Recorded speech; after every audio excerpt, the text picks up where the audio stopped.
Having some technical problems, everyone. Just give me a second while I start the class.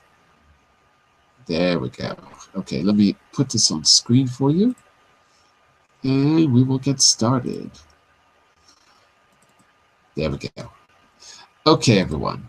So, today, this hour, I should say, this hour on Verbling, the next in my great short story series, we are working on Short Story 40, J.G. Ballard's Manhole 69.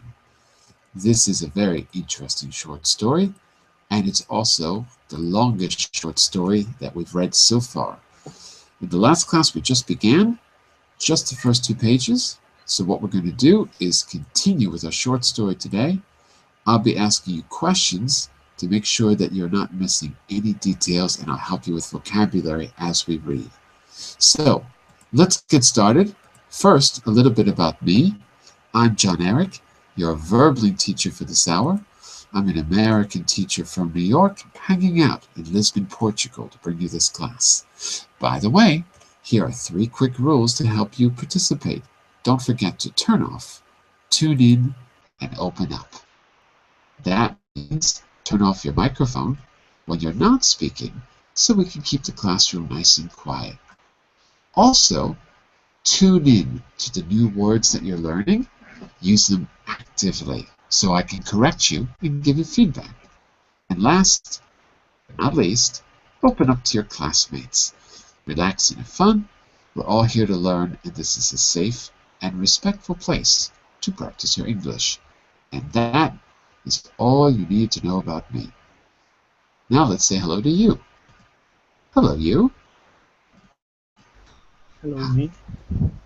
Hello, you. How are you doing? I'm doing very excited about it. What's that? I'm looking forward to the story. This is a great one. But guess what, Daniel? Guess what's going to happen? Guess what's going to happen to the Great Short Stories class? This is our last short story that we're ever going to read. Oh. Yes. Because you're the only student. I know. Unless, what a pity. It is a pity, because here's the thing. It's my favorite class on Verbling. I know. We have to figure out a solution. Maybe it's the time of day. I don't know. Because with you, Yuki, and Carmen, I always had the minimum that I needed, and then other people would come and go. But at this time, it's not working. So we have to figure out another time or another way to do it. Maybe on the weekend. I don't know. If we can figure out another time that works, sure. Because this is an important class. Yeah. The problem with the other classes is that they're not really about the culture. They don't make you think. And this is about language and culture. I think it's important. Anyway, and I know that you think it's important and it's your favorite class, so I don't want to end it because I'm here for you. This is a great short story. It's a classic. And it's an adult short story, and it's interesting, but it's also very long. It's the longest short story that we're going to do. So we're going to keep reading, and let's think about what we can do with the class. Maybe there's another time, or maybe the weekend, or something like that. I don't know. Because I can't think of what else I can really do, except put it at a time where there's more advanced speakers. On Tuesday, we had quite a few people. It was okay, but they're not here today. So maybe people would take for free a week, and maybe they try every class. You know. Well, we do have Well, Wellington, so that's a start. Hello, Wellington. How are you? Hello, how are you? Let's see, Wellington. The last time I saw you was like a year ago. Am I right? Yes, a long time. This hour is a little difficult for me. So, What hour do you prefer? at night sometimes. At night and the weekends for me is better. At night and the weekends. Yeah. Let's see. So right now for me, it's 9 o'clock in the morning. What time is it for you? For me now is 7 a.m. It's it's 7 7. a.m. Yeah. Where are you? São Paulo. I don't understand. How can it be 7 a.m. in São Paulo when it's 9 a.m. in Portugal? How is it possible? I don't understand. Because You're only 2 hours away from me. The ocean no, is more narrow.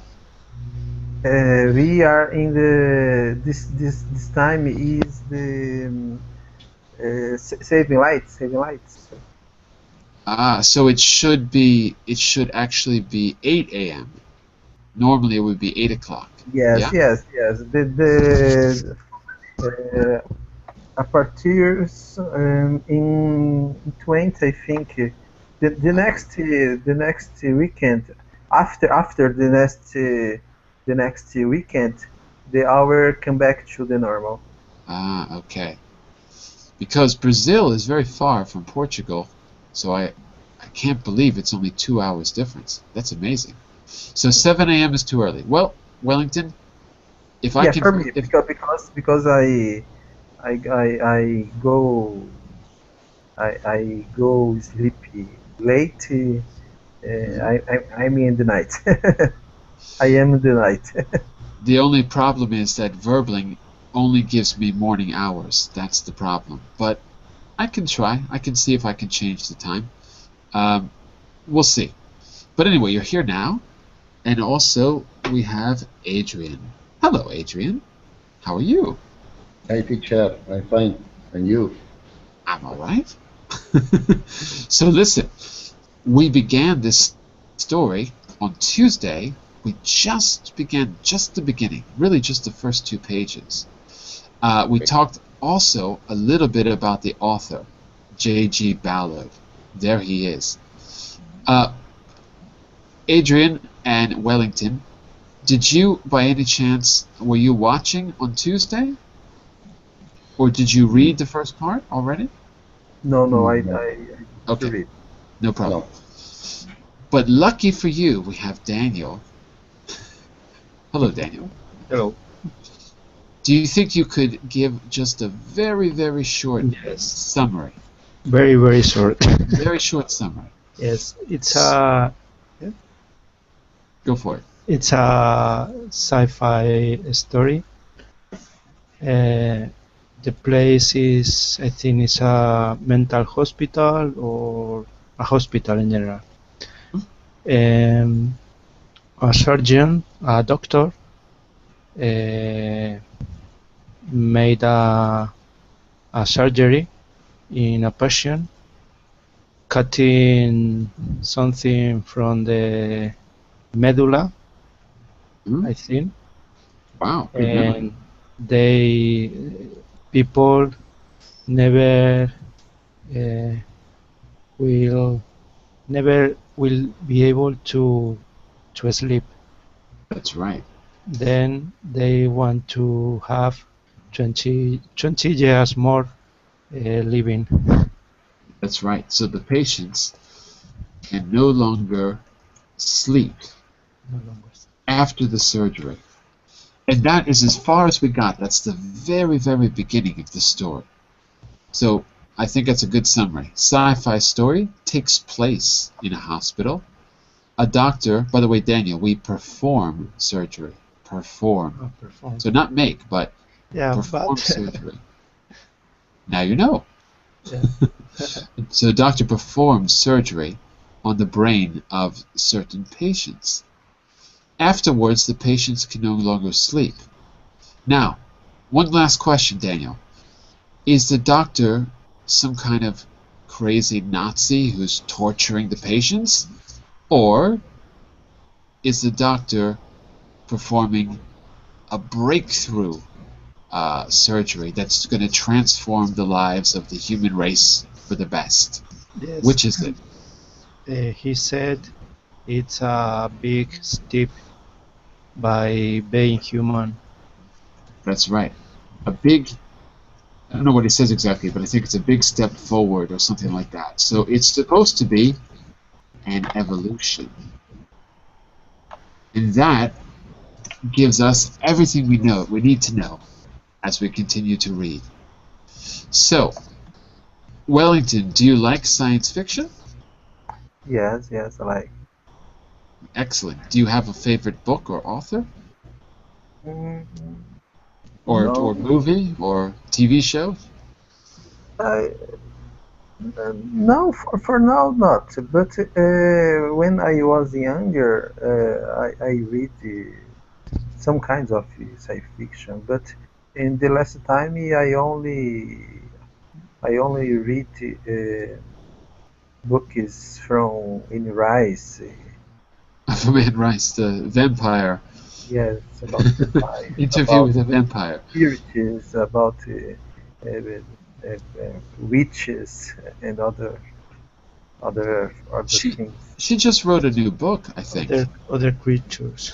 Yeah, the other Yes, thing. I think she just wrote a new book, didn't she? Did she just? I think she wrote a sequel to. I don't remember, but I remember seeing that she had written something new. If I remember yes, right, recently, yes, very yes. recently. But I don't read. I don't read.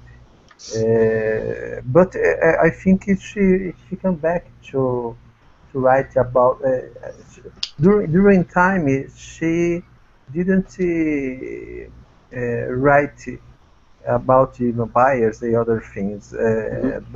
but I think because she was working in other projects Could be. uh, but I think she returned and for our fans it's good. I think so. Yeah, I remember seeing she had a new book, but I don't remember much about it. And what about you, Adrian? Let me ask you something. The premise of the story, the premise, that means like the main idea, the premise of the story is that doctors have discovered a way to eliminate sleep, to stop people from sleeping. And this means you can do your activities 24 hours a day. And they say you will add 20 years to your life. You'll be so much more active. Would you want that kind of surgery, Adrian? Uh, Would you uh, want to be awake 24 hours a day? I don't know. Um, I think maybe if it um, it can go back. Yeah, uh, you can't go back. If you yeah, get the yeah, surgery, you're that uh, way forever. So yeah. you think that would be a good thing or a bad thing? Maybe it's something to to try to to prove. I don't know. Uh, So something to prove. yeah, yeah, something to prove. Um, we, if you like it, okay. Eh, if you If you don't eh, like it, it's too late. uh, If you don't like it, you can't change it. yeah, That's the yeah, problem. yeah. Well, let's find out how our patients feel. Um, so, Daniel, do you remember the characters? Before we move on, do you remember the names of the characters at all? No, it's a doctor, an assistant, Yeah, doctor and and assistant. I the remember the name patient. Morley. I just remember the name Morley, and I've forgotten the other names, but I'll put them in the chat window as we read. Um, all right, so we're going to continue reading now. Let's just say a quick hello to Jacob or Jakob. How do I say your name? Is it Jacob or Jakob? Uh-oh, I don't hear you. Don't forget to turn on your microphone. Jakob or Jacob. Jakob Ostrovsky. I hope I'm saying that right. If your microphone is not working, then leave and come back, and it usually will work the second time, okay? And you can also write in the chat window if you're having problems. Okay, so hi, Jacob. Can you hear us? Hope I spelled your name right. Are you there, Jakob? I'm here. Sorry, I had a problem with my speakers, so now it's okay. Okay, there you go. And where are you from? Is it Jakob or Jacob? Rather Jacob, but the short form of Jakub.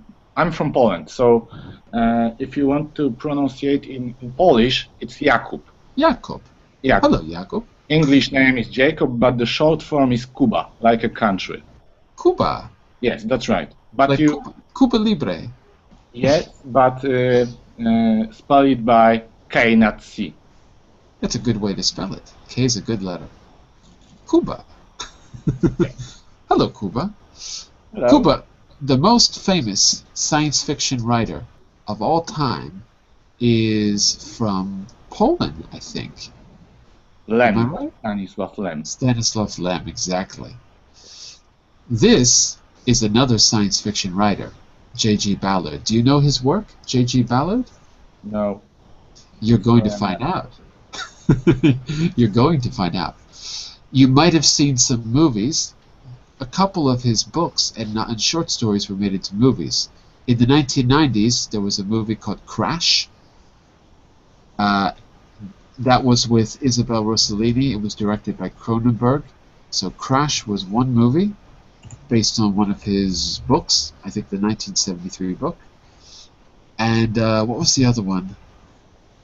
Oh, and then the Steven Spielberg movie.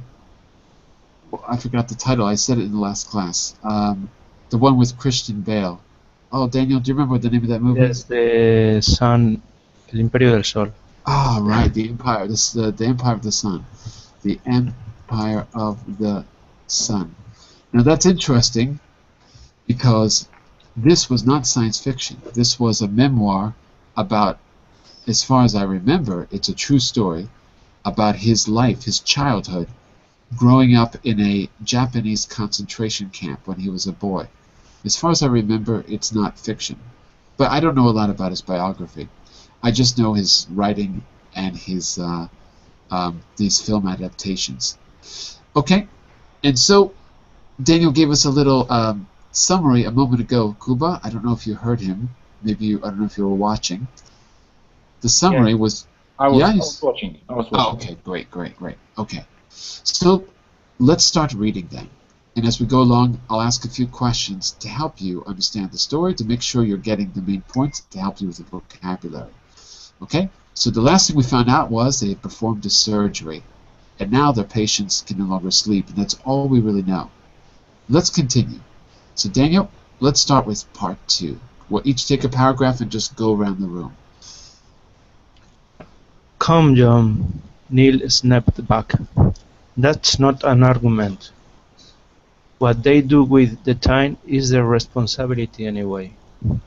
They'll make the most of it, just as we've always made the most, eventually, of any opportunity given us. It's too early to think about it yet. But visualize the universal application of our technique. For the first time, man will be living a full 24-hour day, not spending a third of it as an invalid, snoring his way through an 8-hour peep show on infantile erotica. Infantile erotica. Infantile erotica. Tired, Neil broke off and rubbed his eyes. What's worrying you? Keep going, actually, because these are short. Keep going. Morley made a small, helpless gesture with one hand. I'm not sure. It's just that He played with the plastic brain mounted on a stand next to the blackboard.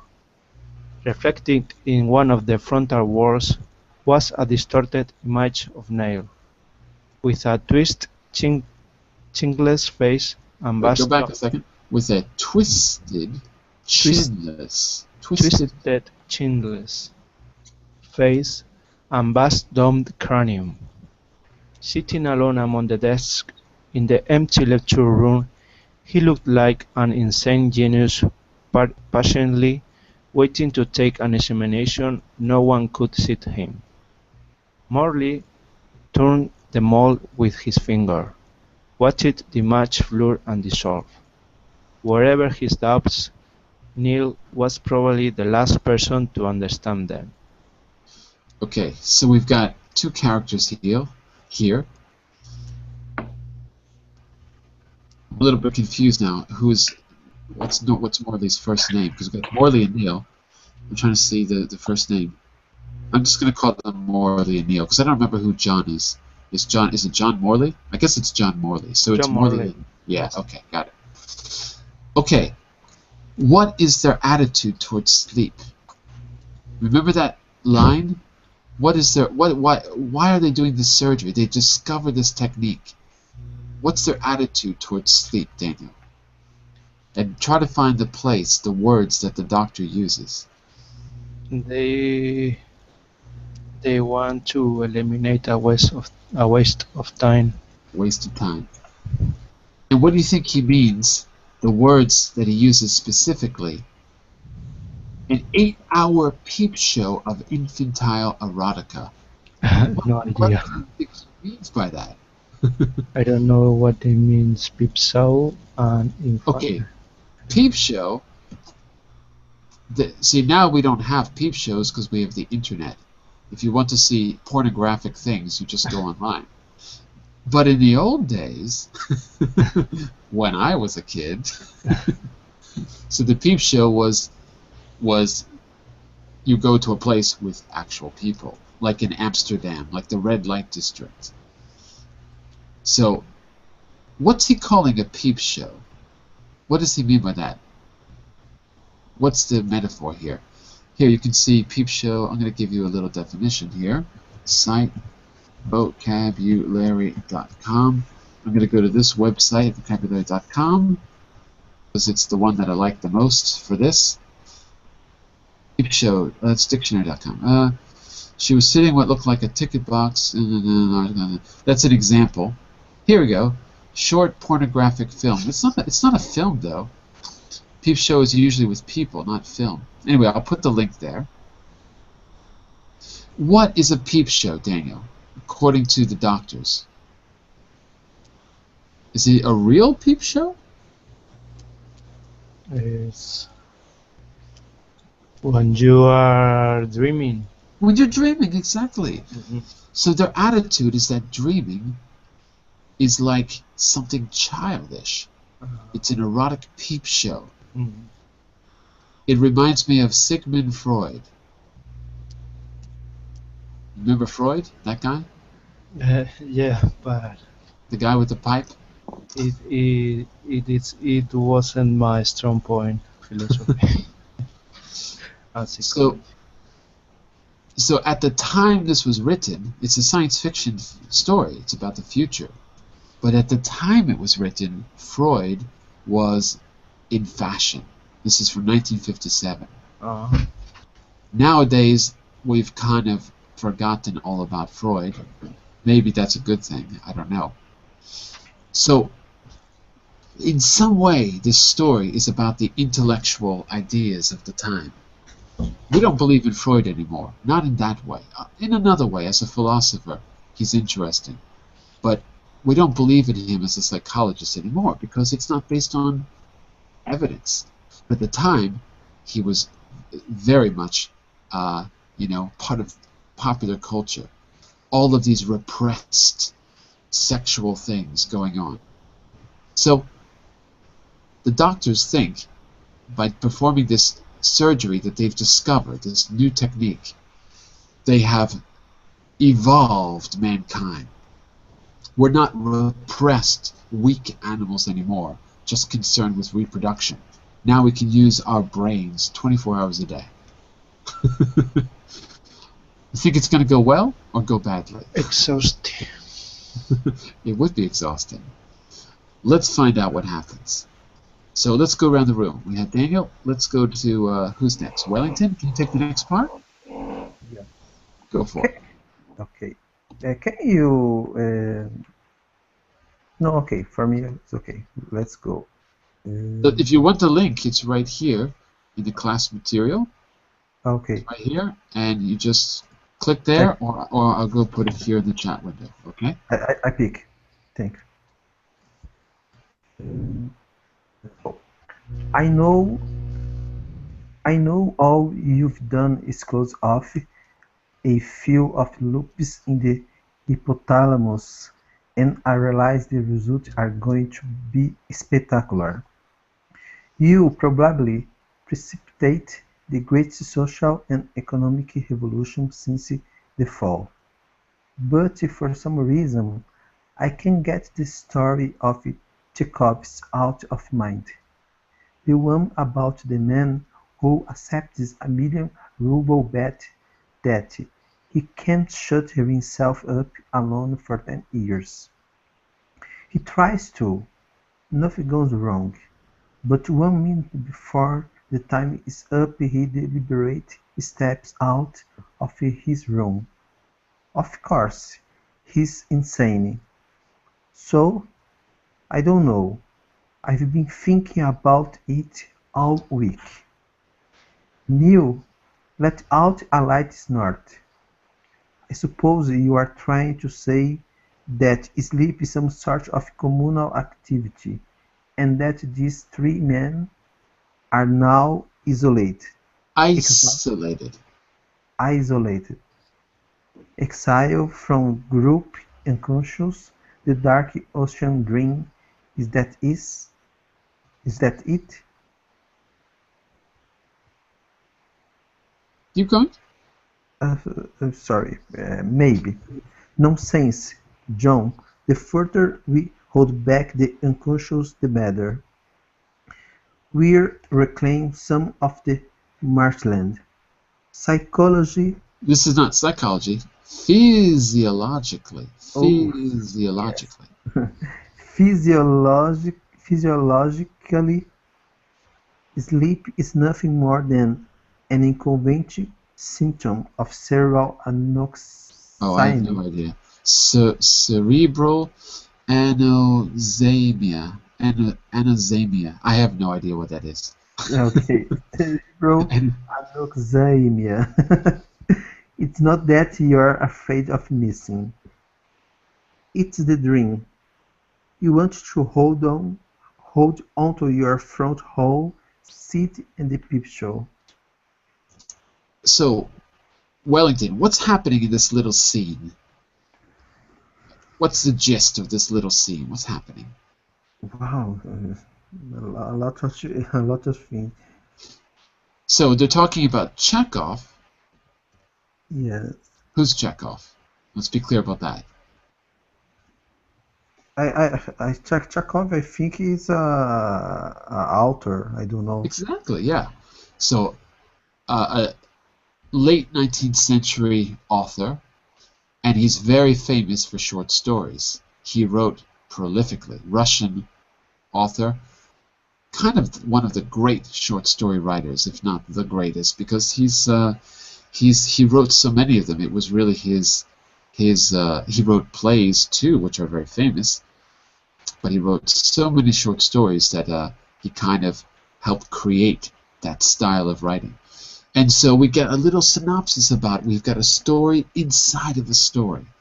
Ooh, interesting. A story inside of a story. So, the story inside of the story is about a man who locks himself in a room to win 1,000,000 rubles, Russian rubles. And what's the result? What happens to the man in the room? Does he win the bet? Sorry, I don't understand your question. So in the Chekhov story, the man locks himself in a room to win a bet. A bet, a poshtu, a bet. Okay. A poshtar, to bet, right? Yes. So, does he win the bet? according to the little dialogue? Does he win the bet? Does he win? Or is it not clear? No, for me, it's not clear. Class, what do you think? They can shoot himself if balloon. Not shoot him, shut himself, lock himself. He didn't win. He didn't win, right. Yes. In the last minute, he stepped out of her room. Right. So he waits for 10 years in a room, and at the 1 minute before the contest ends, he leaves the room, and he's crazy. Because he's been alone for 10 years, so he goes crazy. Yeah. And so this is like a synopsis of another story. And that's what the men are debating, the people who performed the surgery.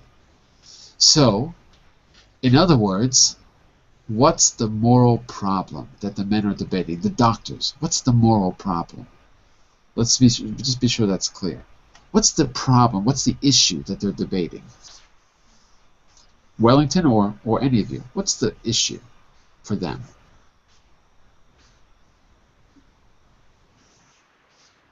In your own words. For me is if in this case is it right to do this the change? Exactly. Is it really right? And the reason for that is because they are going to be different than the rest of the human race. So, like he's saying that it's like we're putting them in a room and shutting the door, just like the man in the story. They're going to be different. They're going to be isolated and different, and they can't relate to anyone else. I think that's what they're trying to say. That's what the issue is for them. But you're right, Wellington. Another issue is this right? Is it ethical to do? Yeah. I don't know if these people volunteered or not. We don't know. We just started the story. Let's find out. Okay, so let's go to Adrian. Guinea pig. Guinea pigs, exactly. It's an experiment. We'll find out. I don't know. Maybe they did volunteer. We're finding out right now because we're seeing the doctors for the first time at the beginning of the story. So we don't know either. Adrian? Yeah. Okay. No more late. Said mildly.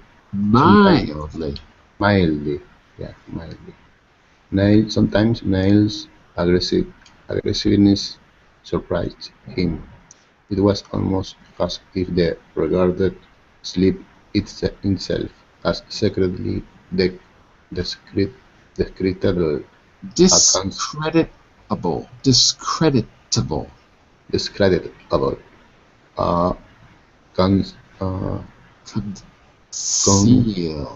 Concealed vice. What I really mean is that for better or worse, Lang, Gorel and Avery, that's right, are now stuck with themselves. So Lang, Gorel, and Avery are the patients. Those are the names of the patients. Lang, Gorel, and Avery. Okay. They're never going to be able to get away, not even for a couple of minutes, let alone 8 hours. How much of yourself can you stand? Maybe you need 8 hours of a day just to get over the shock of being yourself. Remember, you and I aren't always going to be around. Feeding them with tests and films. What will happen if they get fed up with themselves? They won't. Niall said. He stood up, and suddenly bored by Morley's questions. The total tempo. Tempo here means rhythm. Rhythm. The tempo of their lives will be lower. Lives will be lower than ours. These stresses and tensions won't begin to crystallize. Crystallize. Crystallize. Crystallize. Crystallize. Good. Well, some seem like a lot of maniac depressive to them, running around like dervishes, Dervishes. Yeah. dervishes half the day, then collapsing into a stupor. The other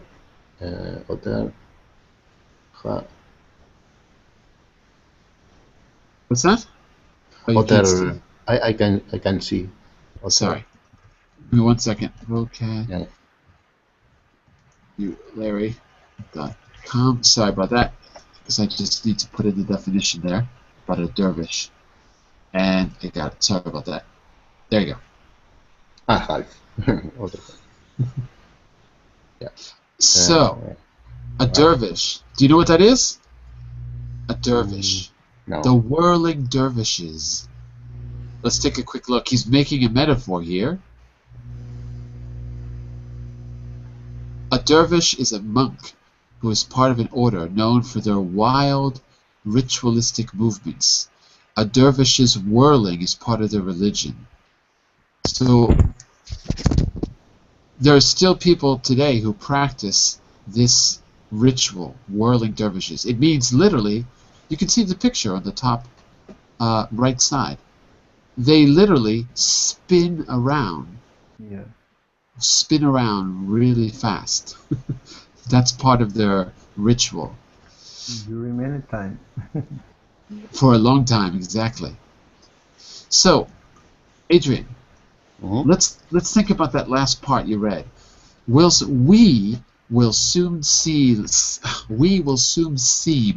to them like a lot of manic depressives, running around like dervishes half the day, then collapsing into a stupor the other half. So, what is Morley's attitude about the surgery that he performs, that they performed? How is this going to be an improvement? What's going to happen to them that won't happen to normal people like you and me? Is that clear? Not clear. Well, remember, a dervish is someone who spins around really fast for a long time. A whirling dervish. Whirl is to spin. Whirling dervish. So, what does he think about how... Here's a question. What do the scientists think about normal people's lives? Okay. What does the scientists think about normal people's lives? Class, what do you think? What's the attitude of the scientist here about normal people and how they live? Normal people will be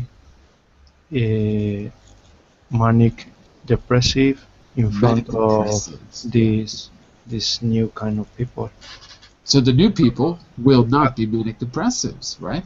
We have to do the most during we are awake, no? Ah, that's a good point, yeah. We are rushing in the hours that we're awake. It's like a clock. The more tired you get, the less you do. So this surgery that they've discovered, this technique they've discovered, is going to release people from that clock running down. That's the idea. Okay. Let's see if it's true. I have a feeling it's not going to go exactly the way they planned. Why don't you pick it up in the next part? So it was Daniel, Wellington, Adrian, and then it's going to be Kuba, and then Yomna last. Go ahead. You know, I think it's not the best idea to read it by me, because one of my neighbors, I think it's drilling through the walls, and the noise I don't hear anything. You don't hear it? Okay. No, sounds okay. Oh, okay. It's not. So oh, now I hear it. Yeah, now I hear it. Okay. But it's okay. Don't worry about it. If it's really loud, we'll change it. It's annoying for me. I can concentrate on reading, but I'll try. Okay. Try. Okay. If this doesn't disturbing you, for me should be okay. Okay. He moved towards the door and reached out the light switch. Well, I'll see you at 6 o'clock. They left the lecture room and started down the corridor together. What are you doing now? Morley asked. Ney laughed. What do you think? He said. I'm going to get a good night's sleep. Oh, A little how ironic. So the people performing the surgery, they're normal people. How ironic. A little after midnight, Avery and Gorrell were playing table tennis in the floodlit gymnasium. They were competent players and passed the ball backwards and forwards with a minimum of effort. I can't see the word. Both? Both? There is both? Okay. Can you see it? You want me? Are you reading on the screen or are you reading on your computer? I'm reading on the screen. I'll make it big. Right. Okay. Both felt strong and alert. Avery was sweating slightly, but this was due to the arc lights blazing down from the roof, maintaining, for safety's sake, an illusion of continuous day, rather than to any excessive exertion of his own. The oldest of the three volunteers, a tall and somewhat detached figure with a lean, closed face, he made no attempt to talk to Gorrell and concentrated on adjusting himself to the period ahead. He knew he would find no trace of fatigue, but as he played, he carefully checked his respiratory rhymes and rhythms and muscle tonus, and kept one eye on the clock. So where do you think we are, Kuba, in this part of the story? Where are we now? We are in a place you can, I don't know, make some exercises. I mean, physical exercises. And who's doing the exercise? Avery and Gorrell. And who are they? You're right. Who are they? I think they were patients. Exactly. So one doctor goes to get some sleep, and meanwhile, a little after midnight, the patients are playing table tennis. And why is the gymnasium floodlit? Floodlit means you have one of those big lights when there's like a disaster and there's a flood. Well, you could look at it like this. Either it's a place to light up the night, or it's a place where the light is so bright it's like a flood of light. Like a flood of water, here we have a flood of light. And so why is the gymnasium lit even though it's midnight? Just to be clear. Why do you think there's so much light?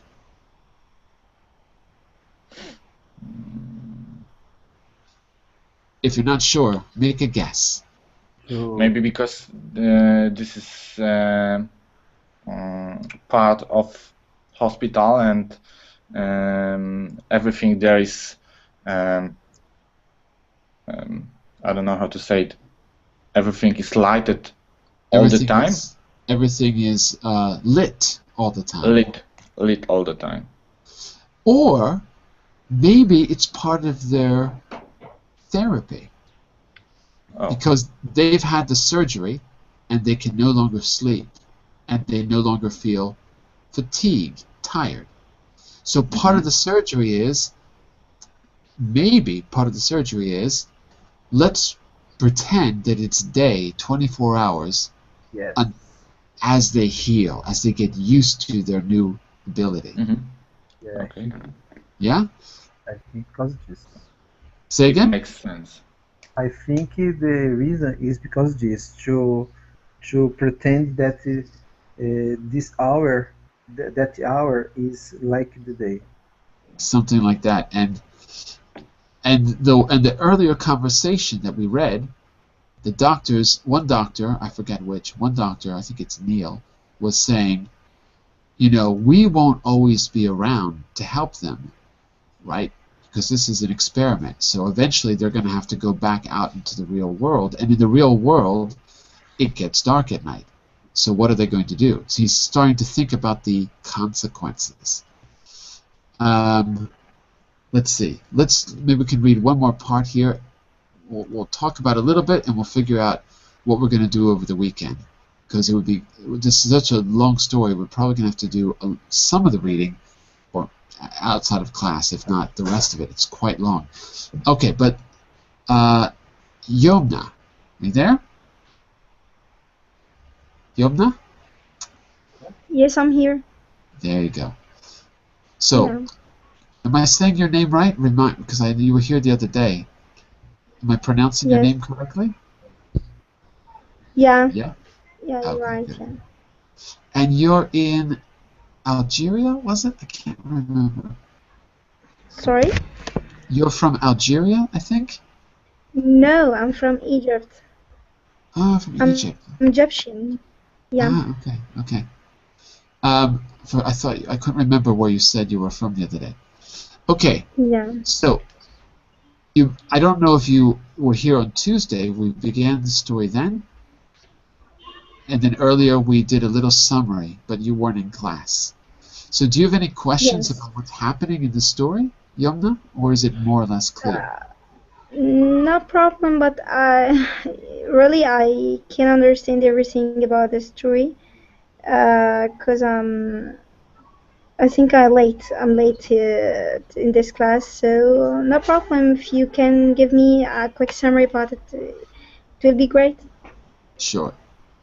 So, in the very beginning of the story, we're watching two doctors talk about a surgery, an experimental surgery. This is a science fiction story, so it's about the future. But it was written in the 1950s, so their idea of the future is very different than our idea of the future. So it's an interesting story, and it's one of the great science fiction writers of the 20th century in English, so it's worth reading. Two doctors are debating a surgery that an experimental technique. And basically, Yeah. we haven't gotten very far because there's a lot of description.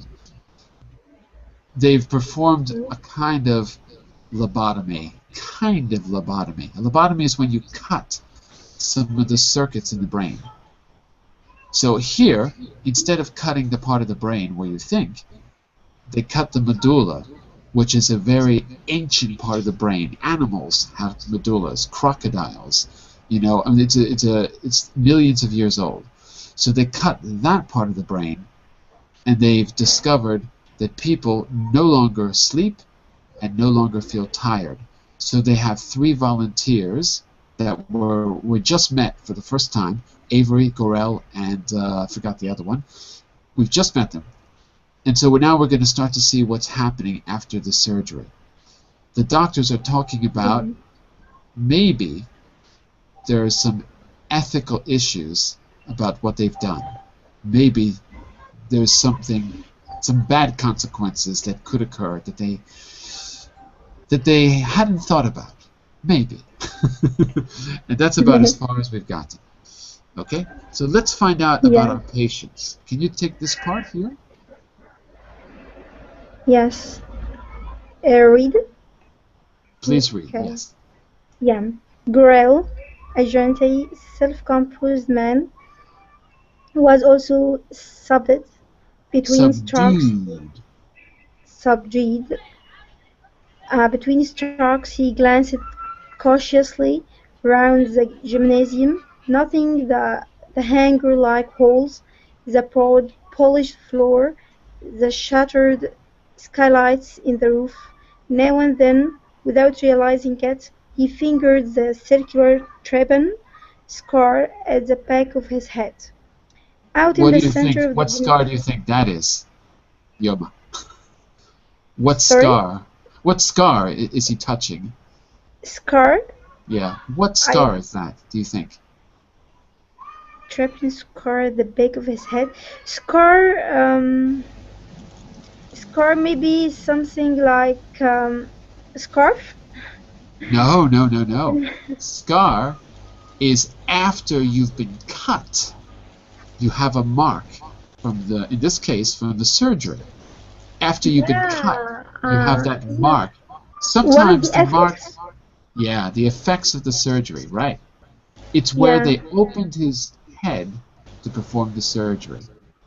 yeah, yeah. That's it. Okay, keep going. Okay.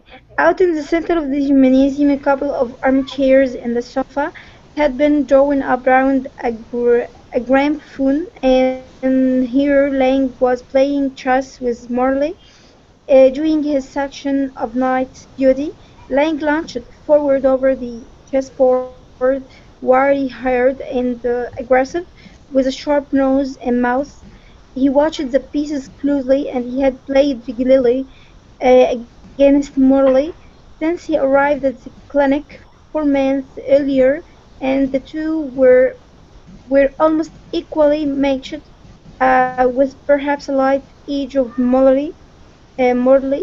But tonight Lang had opened with a new attack, and after 2 moves had completed his development and began to split Morley defense. His mind felt clear and precise, focused sharply on the game in front of him, though only that morning had he finally left the cloudy limbo of Wait, wait. hypnosis, Hypnosis. hypnosis, through which he and the two others had drifted for 3 weeks like lobotomized phantoms. Lobotomized. Lobotomized, Lobotomized lobotomized phantoms. phantoms. What's a phantom? Do you know? Phantom. No, I think that most of the words I don't know anything about them. The words are difficult. They are difficult because this is not to learn English. This is a real story, a real. Yeah, So, but that's okay. We only need to know the general idea. The words yeah, we can learn later, but the general idea. A phantom, that everyone who speaks Spanish knows what a phantom is. Ghost. It's a ghost. It's the same word. ghost. Okay? So, Yeah, I'll put a little link there too.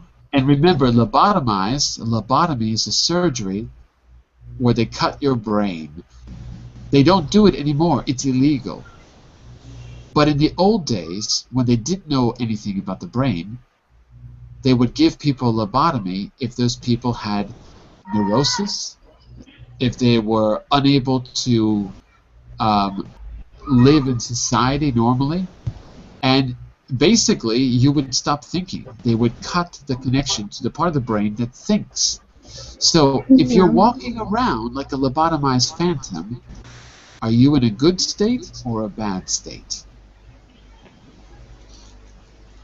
Good state or a bad state? You're I in a think pretty good bad state. state. What's that? Good state?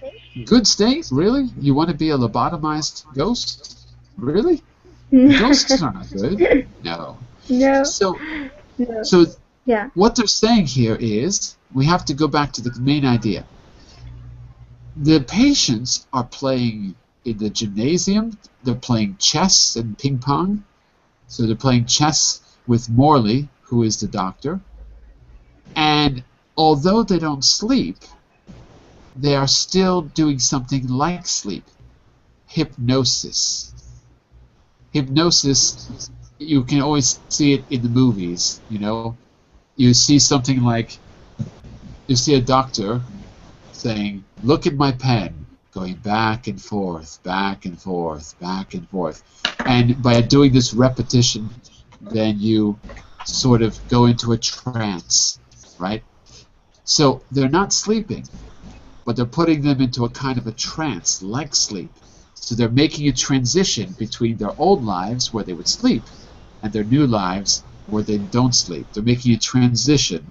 So they're trying to get them used to what's going to be like without sleep in the story. So, I think what we're going to do, let me go back here for a second. Let's find a good place to stop here. I'm just going to read one last part, and we're going to have to stop, but I'll do a little summary. Okay? So basically, we found the patients, and they're starting to transition to life without sleep. I'll just read this last part, and we'll probably have to stop there for today. Behind him, along one wall of the gymnasium, were the offices housing the control unit. Over his shoulder, he saw a face peering at him through the circular observation window in one of the doors. Here, at constant alert, a group of orderlies, those are people who work in a hospital, a group of orderlies and interns sat around, waiting by their emergency trolleys. So there's the whole hospital staff is there ready for problems. So I guess they're not sure what's going to happen to the patients. The end door into a small ward containing 3 cots was kept carefully locked. After a few moments, the face withdrew. Lang smiled at the elaborate machinery watching over them. His transference onto Neil had been positive, and he had absolute faith in the success of the experiment. Neil, that's the other doctor, Neil had assured him that at worst, the sudden accumulation of metabolites in his bloodstream might induce a mild stupor. It's kind of like being a little tired, stupor. But his brain would be unimpaired. So basically, last part. Nerve fiber, Robert. Neil had told him time and time again, never fatigues. The brain cannot tire. So we're going to have to stop there for the moment. We'll go on to part 3. I'm probably going to ask you to read at least some of this on your own, because it's very long. But I'll put part 3 here. So before we go, I want you to think about what you think is going to happen next in the story. We have a lot of description. This is a longer story than most, but I want you to think about what's it like? What could it be like without sleep? Is it going to be a step forward in evolution, like the doctors say? Later today, I'm going to put a few questions for you in this document, and I'll send it to you. Think about those questions, and I'll tell you which parts I think you should read over the weekend if you have some time. Okay? And then we'll figure out where we are in the next class. We can't read everything because it's 20 pages, but we'll see how far you got on your own. Okay? I'll send that to you in a little bit. And right now, I'm going to start the next class, which is the business class. We have a special reading class based on what we've learned about facts and figures. So, come to the business class in about 30 seconds from now. Bye for now. By the way, this class is every Tuesday and Thursday at 9 o'clock. 9 o'clock GMT. Please come back. Thank you. Please teacher. come back. Yes. Bye-bye.